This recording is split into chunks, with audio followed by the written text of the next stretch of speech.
So here we go. Microphone. There's not a lot of light here, is there? I know you can't hear me. Don't worry. Find my specs and away we go. There's no light, I can't see a thing. Oh, I can now. I've got my glasses on, I can see. Welcome. Nobody's actually welcomed you to Whaley Bridge Bowling and Tennis Club. We actually now own the tennis club because Alan and I made sure we bought it so they couldn't build a community centre on the site. Purveyor of fine ales at very good prices, and if you look at the sign at the end of the motorway, this is the gateway to the Goit, this very building. I'm looking around the room here, I can see 44 years of my life. Those who know me well know I do get quite emotional about things, so I'm going to try and hang on in there now and make it through the next 10 minutes without crying or doing anything silly. There's been too many nice things said about me. I'm not really that nice a guy. I'm not. I have a huge problem with scripts. Sheila's referred to this, and Annie's over there. And once I was conned into taking part in Oliver. I was told I didn't have to sing. I had to learn about 7 songs. I couldn't do it. I've always been an ad-libber, a teller of tales. I cannot read from a script, but I'm going to try. I've had to write something down to try and get through the next 10 minutes. Do you know, that play, Gareth Roberts, ex-pupil, said to me, dress rehearsal, Mr. Hayes, you're obviously having an awful lot of trouble with the words. I know your part perfectly. He's 11, probably 10. He said, if you get desperate, give me a shout. We repeated the exercise a few years later, believe it or not, and on the Saturday morning, Scott Street and his mates, who were my gang, I bumped into them outside school. I said, what are you up to, lads? Where are you going? And they said, we're just going shoplifting. He weren't. Do you know, I can remember as if it was yesterday, Northern Grove in Didsbury. Yeah. We remember. Nearly 25 years old, and I was going to attend an interview for the Cheshire Teaching Pool, as was. I was interviewed by a guy called Lol Bingham, Chief Inspector, and he told me later he'd given me the job because he wanted me to go to Queen's Road Primary School in Cheelhune, where he felt my talents could be best used. I was very grateful for a number of reasons. The first one was I met Norman Evans, my first head teacher. Energetic little Welshman he was. He was a fantastic supporter. Secondly, Lol's son was in the school, so he must have had some faith in me. And I was a young man. The staff turned out to be a lovely mixture of young people, not so young, and very old like what I am. I can remember Carol, Terry and John, wherever John is. I know where Carol and Terry are. John's around somewhere out there.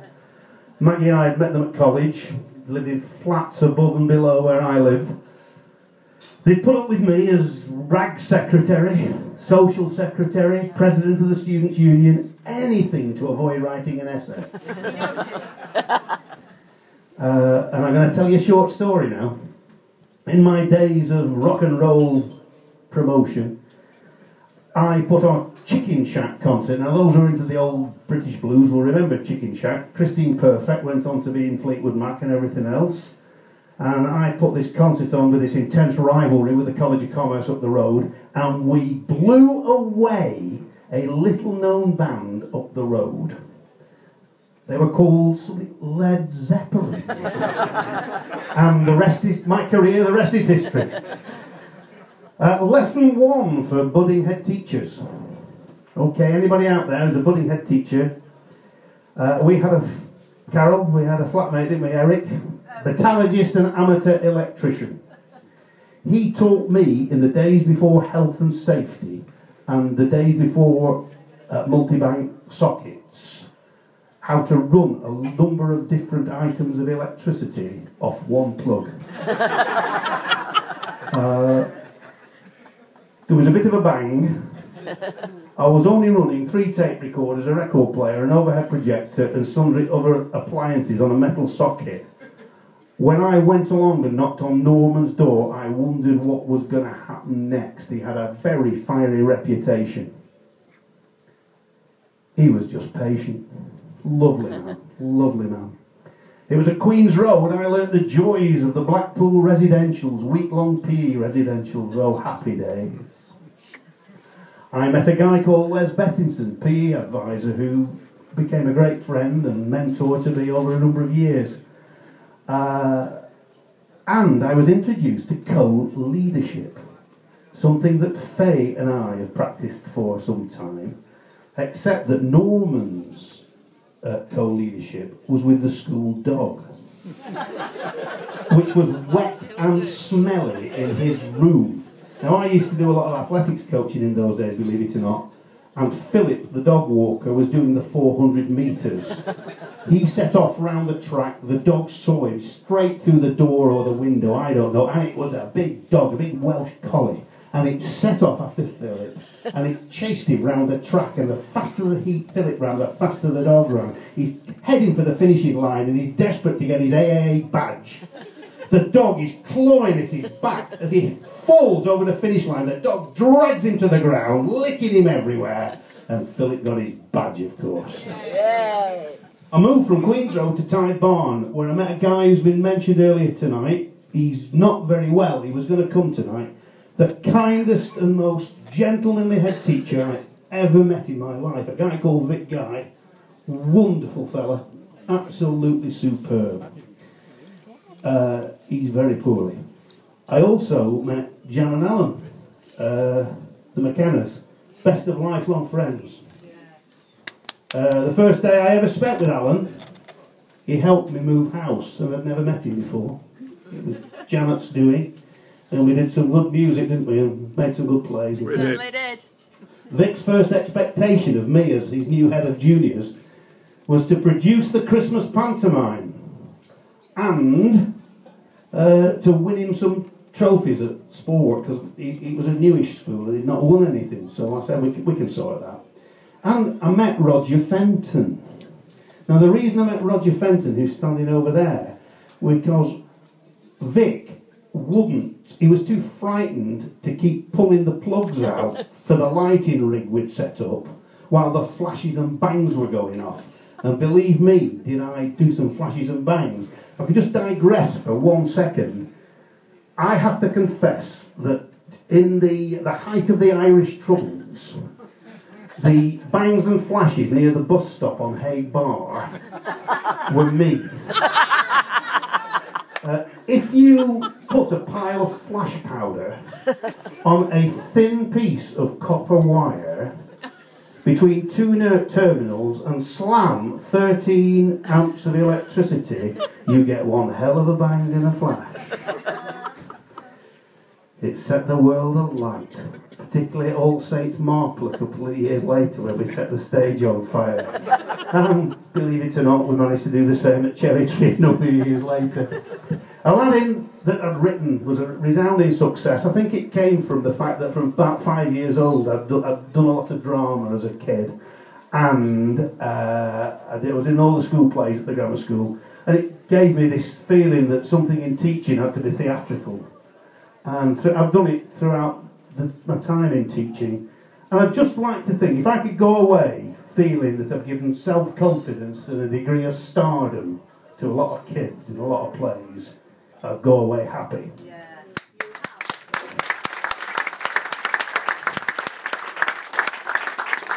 By this time, Maggie was heavily pregnant. We got a new milkman. I moved to All Saints in Marple as deputy head, and I immediately went on paternity leave with Chris, the chap I was talking earlier. It was followed a couple of years later by Nick, who 1 or 2 people in here know as he's a quiet lad in Whaley. Not many know him. His bro, of course. My next line was his bro was too mean to come all the way from Sydney. But at least somebody, whoever did this, thank you, fantastic. Who did it? Who did it? Reg, you're a star. You should be called Hayes. Anyway, back to the plot. Hayes. Sheila, Les, Moya, Dorothy, Norma. Remember the theatre, the shower block, the Great Wall of Marple, the street banners, the summer fairs. And Les, thank you for teaching me how to use electricity safely. I have still got the tester you gave me, and I still use it. Cheers, mate. Alan Stevens was the head. He was a good man, a fine head, and he gave me the opportunity to experiment and grow as a manager. He said, organise a PTA and I want a summer fair. Forget the teaching. Suffice to say, the fun we had was enormous. The friends I made were forever. And just for laughs, those people from All Saints here now, in 1982 we raised £2,200. Oh, 29 years ago. Think what that will be worth now.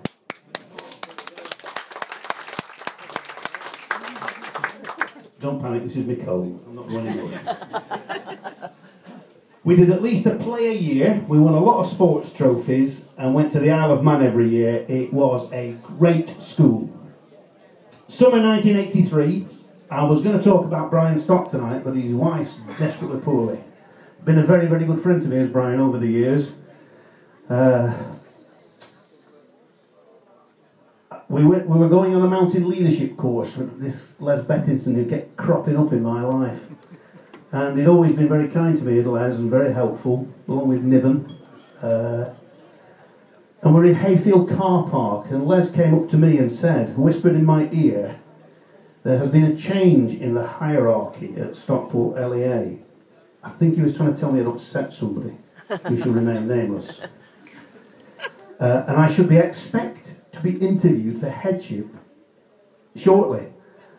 This was in the end of June 83, and by July the 12th, 1983, I was the proud head of what I went home to Maggie and said, I've been to Shangri-La today. And I was that was Ladybrook County Primary. I worked with a marvellous staff. The governors are here, there's one of the banners here. It was a wonderful, wonderful school. I first worked with governors. Shirley and Pam were here tonight. Shirley, a very perceptive woman, appointed me to headship. Pam took over. We always got on so well, and really I enjoyed working with governors. It was fantastic. It gave me a lot of lessons in life. Paul Caffrey moved on to headship, followed by Marjorie Brown and Hilary Dawson. And a young man joined us who I'd known for some years. Roper. He did become a close friend. A little story for you. The Christmas play. Two young men, because I was a young man, walked onto a stage, something like this. There was a dace at one side, a dace at the other. The dace on this side of the stage had a Rastafarian flag. God knows why. We scrounged these candelabra for our Victorian music hall from the best the Moorside could lend. There has to be a monologue in there somewhere. And Roper walks out, strikes his match, and beautifully, in his white gloves, lights the candles. I walk across the stage and the audience, lost in admiration. I strike a match, I burn my fingers. I strike another match, I burn my fingers, because that git over there had cut the wicks off.